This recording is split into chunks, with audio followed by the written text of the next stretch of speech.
Step 1. Preparation. Start by purchasing a Lowe's Home Improvement 18 by 18 by 16 medium heavy duty cardboard box.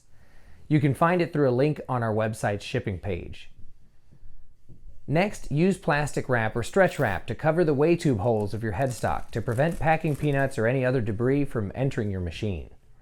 Alternatively, if you don't have any plastic wrap, you can bag your machine up in an ordinary kitchen trash bag, tying it securely so debris can't enter.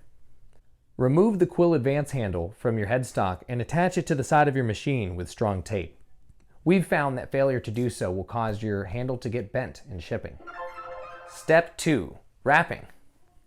For this step, we suggest Duck brand large bubble wrap roll, and this is 12 inches wide by 15 foot long. You'll find the link for this on our website's shipping page. If Amazon isn't an option, which is the case sometimes since we serve the entire United States, then just travel to your local packaging store, UPS store, FedEx store, or even your U-Haul store. And also, you can go to any home improvement store like Lowe's Home Improvement or Home Depot and just ask them for heavy-duty bubble wrap. You'll need at least 15 feet in length and at least 1 foot in width.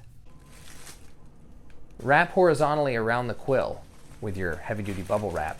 Make sure to cover the drive hubs and handles generously, about 2 to 3 layers worth, and then tape it so it stays tight. Step 3. Packaging. Now that your machine is wrapped, you'll need heavy-duty styrofoam peanuts. Do not use the biodegradable option because they crush very easily. We suggest Starbox's Packing Peanuts Pink Anti-Static 3 cubic foot bag. You can find that on a link on our website shipping page. If Amazon isn't an option, then just travel to your local packaging store and just ask them for heavy-duty styrofoam peanuts. You'll need 3 cubic feet at least.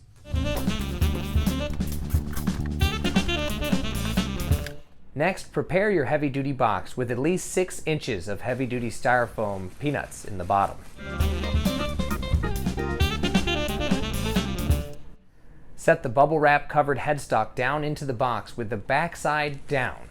Also be sure the quill is facing the side of the box. Now fill the rest of the box to the top with peanuts.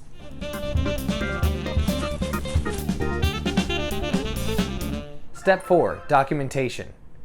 Place your headstock repair information sheet in the box with all the required information, which includes name, address, phone, email, serial number, and a short description of the issues you're experiencing.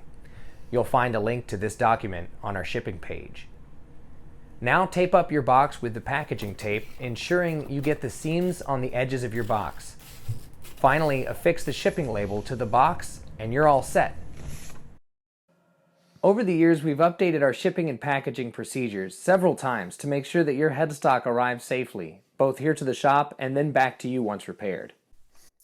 If you follow these steps in this video, you can rest assured that your headstock is packaged properly and will arrive safely. If this video was helpful for you, please like and subscribe to our channel. I'm James with Shopsmith Repair Woodworking Academy. And I'm Jonathan. Thanks for watching. See you next time. Okay.